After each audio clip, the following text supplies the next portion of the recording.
여러분, 지금으로부터 딱 13일 후인 8월 25일 워싱턴에서 중요한 만남이 성사될 예정입니다. 이재명 대통령과 도널드 트럼프 미국 대통령의 첫 정상회담입니다. 이번 회담은 단순한 외교 행사가 아니라 향후 몇 년간 한국 경제와 외교의 흐름을 바꿀 수 있는 변곡점이 될 수 있다는 전망이 있습니다. 일부 분석에 따르면 한국이 이번 협상에서 매우 불리한 입장에 놓일 수 있다고 합니다. 만약 이 분석이 현실이 된다면 우리의 세금과 산업, 그리고 지갑에는 어떤 변화가 올까요? 이번 회담은 8월 24일 출국 후 25일 워싱턴 백악관에서 진행될 예정입니다. 여러 보도에서는 화려한 의전보다 구체적인 현안 논의에 집중하는 실무 성격일 가능성이 있다고 전하고 있습니다. 이재명 대통령에게는 취임 후 첫 대면 한미 정상회담이며 트럼프 대통령은 협상 경험이 풍부한 베테랑입니다. 첫 만남이 향후 한미 관계의 방향을 가를 수 있는 중요한 순간이 될 것입니다. 이번 회담에서 거론될 가능성이 높은 의제는 4가지로 요약됩니다. 첫째, 관세와 통상 문제입니다. 최근 미한 간 관세율과 적용 범위를 둘러싼 변화 가능성이 제기되고 있으며 자동차, 반도체, 철강 등 핵심 수출 품목이 영향을 받을 수 있습니다. 둘째, 방위비 분담 문제입니다. 주한미군 주둔비와 역할 조정은 항상 민감한 사안입니다. 셋째, 농축산물 시장 접근입니다. 미국산 쇠고기, 돼지고기, 곡물 등에 대한 시장 개방 확대 요구가 나올 가능성이 있습니다.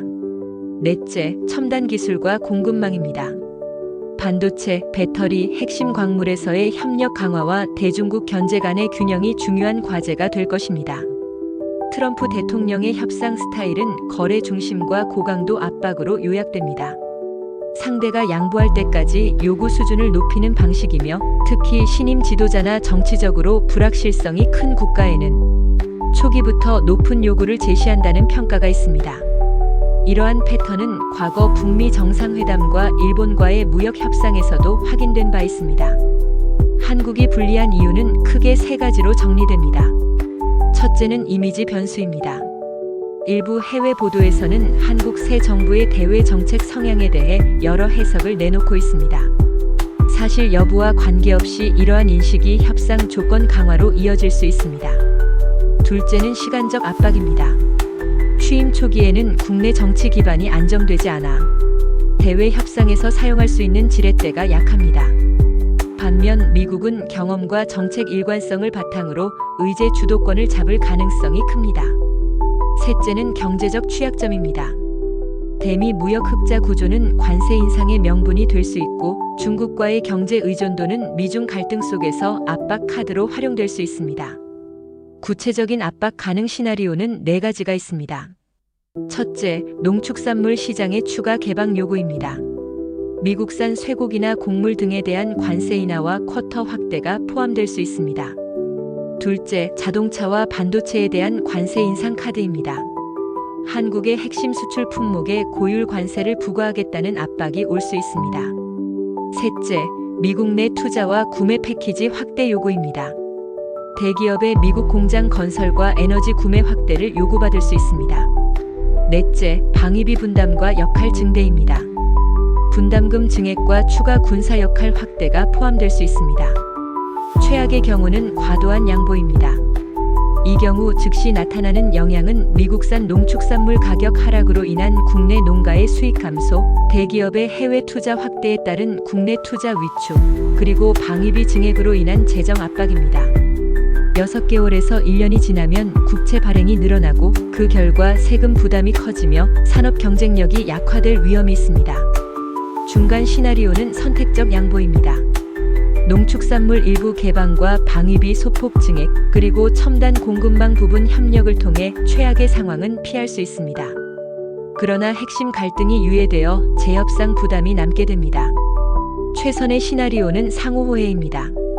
관세, 투자, 안보에서 균형을 이루고 반도체와 배터리 등에서 상호 이익이 되는 구조를 만드는 것입니다.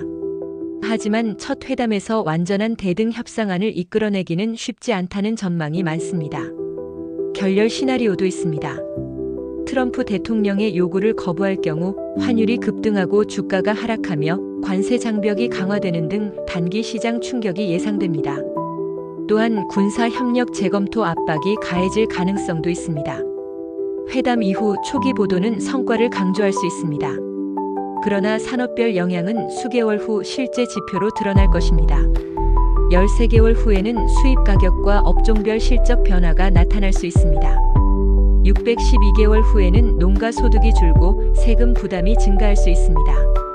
23년 후에는 산업 재편 비용이 현실화될 수 있습니다. 세대별 영향도 다르게 나타날 수 있습니다. 농업 종사자는 가격과 시장 변화에 민감하게 반응할 것이고 중산층과 사업자는 세제와 금융 비용 변화를 체감하게 될 것입니다. 청년층은 장기 부채 부담과 함께 새로운 기회를 맞이할 수도 있습니다. 대외적으로 이번 협상 결과는 일본, EU, 중국과의 후속 협상에도 신호 효과를 줄 수 있습니다. 이로 인해 향후 통상과 외교에서 한국의 협상력이 달라질 수 있습니다.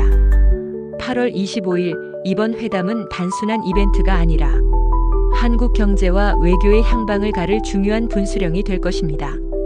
결과가 어떻게 나오든 그 파급력은 오랫동안 이어질 가능성이 큽니다.